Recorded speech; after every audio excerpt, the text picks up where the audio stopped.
And welcome to Examwings. Examwings की इस video में आपका स्वागत है। आप में से सारे स्टूडेंट्स ने अभी तक एसबीआई या आईबीपीएस का एग्जामिनेशन दे दिया है। आप उसकी तैयारी कर रहे हो और उम्मीद कर रहे हो कि जल्दी एक अच्छा रिजल्ट आए। बहुत से स्टूडेंट्स ऐसे भी होंगे जिन्होंने कुछ ऑलरेडी पोस्ट निकाल रखे होंगे लाइक असिस्टेंट लेवल पे, और अब वो हायर पोजीशंस को पाने की कोशिश कर रहे हैं। बट इस वीडियो में हम बात करेंगे ऐसे top 5 high paying government jobs जो आपको सिक्योरिटी देते हैं जॉब की, साथ ही साथ एक अच्छा लेवल ऑफ पेमेंट स्ट्रक्चर भी देते हैं जो इंश्योरेंस और बैंकिंग सेक्टर से रिलेटेड भी है, ताकि आपकी स्टडीज जो पैटर्न है उसमें ज्यादा आपको चेंज ना करना पड़े। इस वीडियो में हम बात करेंगे ऐसी जॉब्स की जहां पे आपकी सैलरी 1.5 लाख 2 लाख तक पर मंथ जा सकती है। तो आगे बढ़ते हैं। आगे बढ़ने से पहले आप हमारी सारी अपडेट्स हमारी वेबसाइट www.examwings.in पे पा सकते हो। साथ ही साथ यहाँ पे आपको exam notification, study videos, materials, साथ ही साथ प्रैक्टिस टेस्ट फॉर एग्जामिनेशन मिल जाएगा। आप हमें हमारे टेलीग्राम, इंस्टाग्राम और फेसबुक पे भी फॉलो कर सकते हो विद द गिवन लिंक। तो अगर अभी आपने ये वीडियो लाइक नहीं किया है, जल्दी से लाइक करिए, शेयर करिए और सब्सक्राइब करिए चैनल को। तो इस सीरीज में सबसे पहले हम बात करेंगे आरबीआई ग्रेड बी ऑफिसर की। आरबीआई, जैसे कि आप सब जानते हो, इसको बाप ऑफ ऑल बैंक्स कह सकते हो, क्योंकि आरबीआई ही सारे बैंकों के रूल्स एंड रेगुलेशन गवर्न करता है। तो ये एक बहुत ही इंपॉर्टेंट, प्रेस्टिजियस और बहुत ही हाई पेइंग जॉब होती है। जो सैलरी स्ट्रक्चर की बात करें तो अभी जो लास्ट लेटेस्ट अपडेट आया है उसके हिसाब से बेसिक पे 78,450 रुपीज हो गई है। तो ये समझो कि एक आपकी बेसिक पे ही अच्छे अच्छे जॉब्स की सैलरी के बराबर है। यहाँ पे आपकी ग्रॉस जो सैलरी आती है वो 1.5 लाख आती है पर मंथ। ग्रॉस की बात कर रहा हूँ, जिसमें आपका डीए, एचआरए, लीज और स्पेशल अलाउंस मिला होता है। लेकिन अगर आपको फुल सैलरी के बारे में चाहिए तो हमने एक आरबीआई की ग्रेड बी की सैलरी पे एक डेडिकेटेड वीडियो बनाया है, जहाँ पे आपको पता चलेगा कि कैसे 30 लाख से ऊपर तक का पैकेज जाता है डे 1 पे आपका आरबीआई ज्वाइन करने पर। जो अलग से आपको फैसिलिटी मिलती है, आपको एकोमोडेशन मिलता है, लीज पे मिलता है, पेट्रोल अलाउंस एक्स्ट्रा मिलता है, एजुकेशन अलाउंस अपने बच्चों के लिए मिलता है।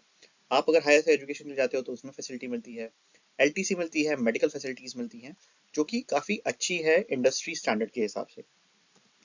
जो लास्ट वैकेंसी अगर आप देखोगे 2025 में जो आई थी, वो 120 वैकेंसीज आई थी, जहाँ पे जनरल पोजीशंस की 83 थी, डीईपीआर और डीएसआईएम की 17 और 20 थी। तो ओवरऑल आप मान के चलो कि 100 की वैकेंसीज ऑन एन एवरेज हर साल आती है। उसी के आसपास आप तैयारी कर सकते हो। ग्रेड बी का जो एग्जाम पैटर्न होता है उसमें आपका फेज 1 होता है, जिसमें आपका क्वांट, रीजनिंग, इंग्लिश और जीए आता है, जहाँ पे जीए आपका 80 मार्क्स तक का होता है, जो कि ये बताता है कि जीए बहुत इंपॉर्टेंट फैक्टर है। बट अगर आप इंश्योरेंस की या बैंकिंग की तैयारी कर रहे हो तो आप क्वांट, रीजनिंग तो इंग्लिश पढ़ के ही आ रहे हो। फेज 2 में आपका इकोनॉमिक्स, फाइनेंस, इंग्लिश, राइटिंग आती है। तो यहाँ पे आपको डेडिकेटेड इकोनॉमिक्स और फाइनेंस की पढ़ाई करनी होगी। इंटरव्यू सेशन होता है और उसके बाद नॉर्मली आप इसमें ज्वाइन कर सकते हो। फ्रीक्वेंसी की बात करें तो ये करीब करीब हर साल वैकेंसी आती है, और 2025-26 में ग्रेड ए की भी सैलरी वैकेंसी आने की बात चल रही है, जो कि थोड़ा सा पहली बार होगा, बट बात चल रही है इनकी। सिलेबस ओवरलैप करता है। आप देखोगे कि आपका आरबीआई फेज का जो सिलेबस है वो 60-70% मैच करता है, जो हम आगे बात करेंगे नाबार्ड और सेबी ग्रेड ए के एग्जामिनेशन से। तो अगर आप एक पेपर की तैयारी करते हो तो एक में आपको मिलेगा 3 पेपर की तैयारी का फायदा। ठीक है, अब बात करते हैं नाबार्ड ग्रेड ए। नाबार्ड भी एक तरह से गवर्निंग बॉडी है, एक तरह से क्या गवर्निंग बॉडी ही है। बट जैसे आरबीआई क्या करता था, आरबीआई गवर्न करता है कौन से बैंक्स, सारे बैंक्स को, ठीक है। बट नाबार्ड ग्रामीण बैंक को गवर्न करता है। तो डिफरेंस बस इतना ही आता है। तो ये इनका एग्री बेस्ड या rural based performance, rural based schemes, rural based plans होते हैं।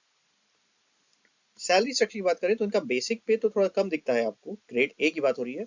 और जब हम आरबीआई बात कर रहे थे तो ग्रेड बी था, तो ग्रेड ए के बाद प्रमोशन के बाद ग्रेड बी बनते हैं। तो यहाँ पे इन हैंड आपकी 1,10,000 आएगी, और मोस्ट प्रोबेबली 1 लाख रुपए के आसपास अभी दिख रही है। बट अभी इसका जल्दी ही आपको अपडेटेड सैलरी के बारे में भी इंफॉर्मेशन मिल जाएगी।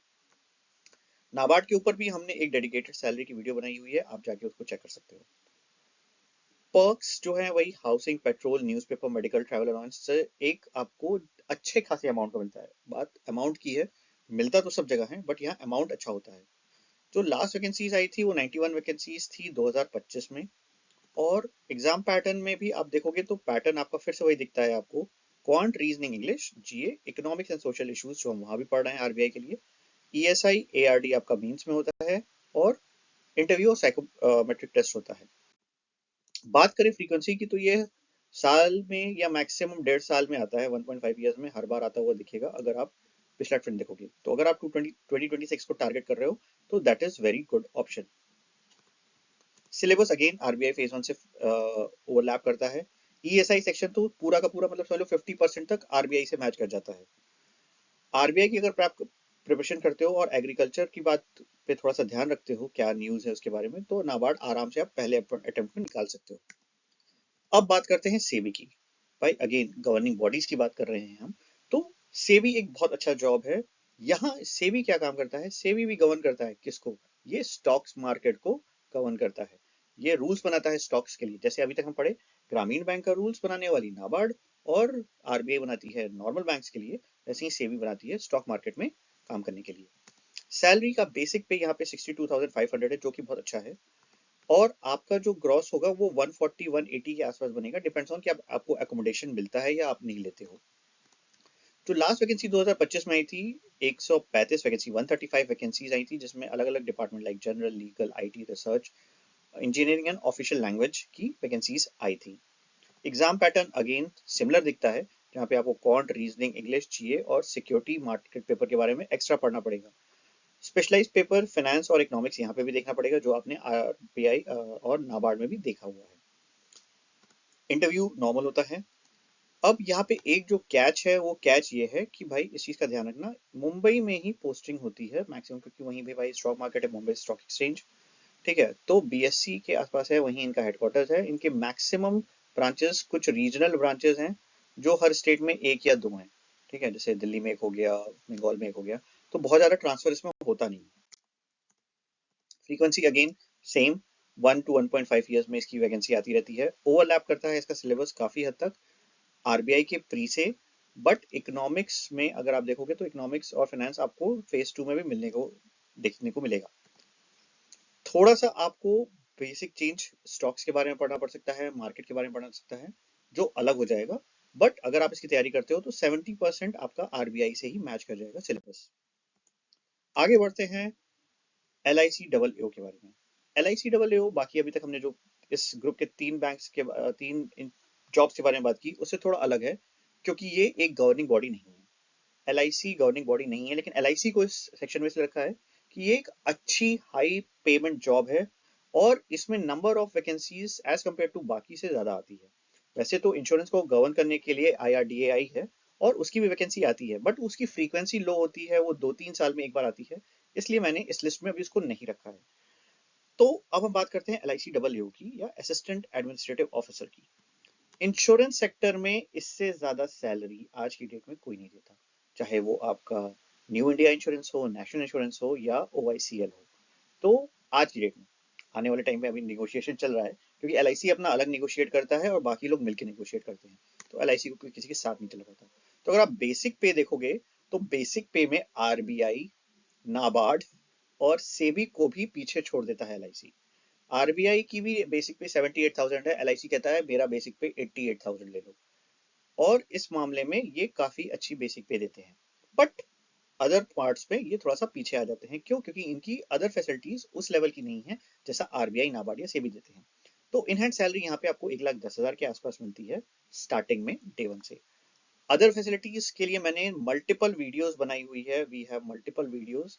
आप, मैं सारे के सारे वीडियोस डिस्क्रिप्शन में दे दूंगा, प्लीज जाके देखो कितने फायदे होते हैं एक एल आई सी डबल को एक बार ज्वाइन करने के बाद, क्या क्या चीजें नहीं मिल जाती, गाड़ी, फोन, सब चीज का पैसा आपको मिलेगा।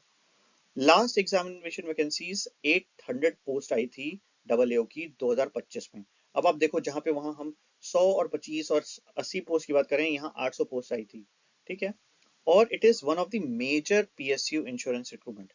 एग्जाम पैटर्न की बात करें तो यहाँ पे भी आपको प्री मेंस और इंटरव्यू मिलेगा। और सबसे अच्छी बात, अगर आप आईबीपीएस, आरआरबी और एसबीआई की तैयारी कर रहे हो तो सिलेबस पैटर्न 100% सेम है। बस इंग्लिश की वैल्यू थोड़ी गिर जाती है यहाँ, क्योंकि यहाँ पे पासिंग हो जाता है, उसकी वैल्यू जुड़ती, नंबर जुड़ते नहीं हैं। तो सेम पैटर्न है, पैटर्न एकदम मिल जाएगा आपको। फ्रीक्वेंसी की बात देखें तो 1.5 साल या 2 साल में अक्सर देखने को मिलता है। 2025 में आई थी वैकेंसीज, उसके पहले 2023 में हमको देखने को मिली थी, 21 में आई थी, 19 में आई थी। तो इस तरह से चल रहा है। ईयरली नहीं आती है, थोड़ा सा इस चीज़ के लिए आप ध्यान रखो। लेकिन अगर आज आप तैयारी कर रहे हो तो 26 के लास्ट में या 27 की स्टार्टिंग में आपको देखने को मिल सकती है। एकदम पैटर्न जैसे मैंने बताया कि आपको एकदम सेम देखने को मिलेगा, तो ये एक बहुत अच्छा पॉजिटिव पॉइंट है आप लोगों के लिए। इंग्लिश, रीजनिंग, क्वांट ओवरलैप करता है आरबीआई नाबार्ड से, तो जो आप पढ़ोगे तो वो कॉमन हो जाएगा और आपके बाकी एग्जाम से भी कॉमन हो जाएगा। इंश्योरेंस की one of the best job है। हाँ, पोस्टिंग में आपको पैन इंडिया पे पोस्टिंग होती है, आपको कहीं भी किसी छोटे शहर में भी पोस्टिंग हो सकती है।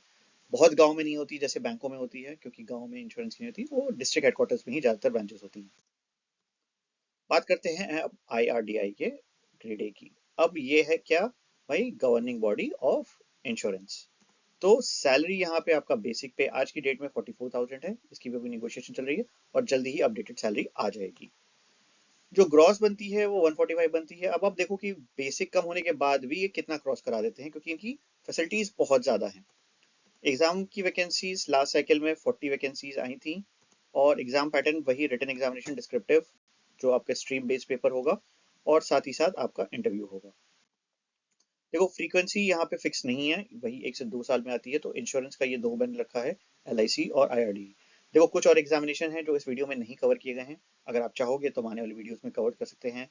जैसे आपका पीएफएन नाबार्ड है, पीएफ का एक एग्जामिनेशन होता है। साथ ही साथ आपका सेबी के साथ साथ आपका आईडीबीआई का भी एग्जाम होता है, सॉरी सिडबी का एग्जामिनेशन होता है। तो ये सारे एग्जामिनेशन अच्छे लेवल के एग्जामिनेशन होते हैं, बट फ्रीक्वेंसी कम होती है, इसलिए उसको यहाँ भी नहीं रखा है। सिलेबस ओवरलैप आपका सारे एग्जामिनेशन में करता है, सेम आपका नाबार्ड, सेबी और आरबीआई में करेगा।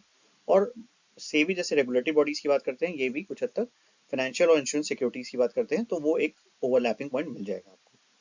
अब इन सब बात करने के बाद सबसे अच्छी चीज ये है कि अगर आपको चुनना क्या चाहिए, हर बच्चे को ये आएगा कि भाई जॉब तो सब अच्छी होती है, पहले मिल जाए। यार मैं भी ये कहता हूँ कि पहले एक जॉब तो ले लो, चाहे क्लर्क की ले लो, लेकिन एक जॉब तो ले लो ताकि शुरू तो हो गाड़ी। अब लेना आपके लिए बेस्ट किस पॉइंट से क्या होगा।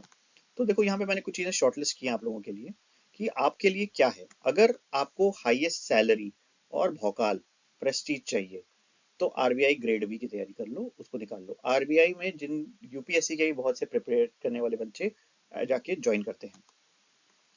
अगर आपको कुछ डीप में जाके meaningful work for rural banking करना है, पोस्टिंग रूरल नहीं होगी, इसमें भी बता दे रहा हूँ, शहर में ही पोस्टिंग होगी, और बेसिकली कैपिटल्स में ही पोस्टिंग होती है स्टेट के। तो नाबार्ड ग्रेड ए की तैयारी करो अगर आप रूरल में आपका इंटरेस्ट है, बैकग्राउंड है तो। अगर आपको मुंबई रहना है, स्टॉक मार्केट में काम करना है, तो फिर आप सेबी में ले लो। लेकिन एक चीज याद रखना कि सेबी ग्रेड ए का अगर आप जॉब करते हो तो आप स्टॉक मार्केट में नहीं इन्वेस्ट कर सकते हो, ये एक रूल है उनके एम्प्लॉयर्स के साथ। आप सिर्फ म्यूचुअल फंड खरीद सकते हो, आप एक भी शेयर नहीं खरीद सकते हो, क्योंकि आप ही तो रूल बना रहे हो भाई। आप ही रूल बनाओगे तो आप ही सब शेयर खरीद लोगे तो कैसे चलेगा। इसलिए एक इस चीज का याद रखना। उसके बाद अगर आपको पीएसयू में और सॉलिड सैलरी के साथ आराम से वर्क लाइफ बैलेंस वाली जॉब चाहिए, एल आई सी डबल ले लो। हाँ, यहाँ पे थोड़ा टारगेट बेस्ड है, इन द सेंस कि अगर आप सेल्स में काम करते हो, अगेन मैं बार बार ये कर रहा हूँ, अगर आप सेल्स में या मार्केटिंग में काम कर रहे हो तो टारगेट है, नहीं तो टारगेट नहीं है अगर आप एडमिनिस्ट्रेशन में हो एलआईसी में तो। और अगर पॉलिसीज बनानी है इंश्योरेंस की तो आईआरडीआई ग्रेड ए, यह भी आपको बड़े शहरों में ही पोस्टिंग देंगे, छोटी कोई पोस्टिंग नहीं होगी। तो ये सारी चीजों को ध्यान रखते हुए अपने एग्जामिनेशन की तैयारी अभी शुरू कर दीजिए। 2026 को टारगेट कर रहे हो तो वेट मत करो, 2025 बाय बाय बोलने वाला है। तो फोकस करो एग्जामिनेशन पे। कोई भी डाउट हो कमेंट सेक्शन पे, हमारे टेलीग्राम पे कहीं भी पूछिए। All the best, good luck. Visit हमारा website www.examwings.in for latest updates. Thank you.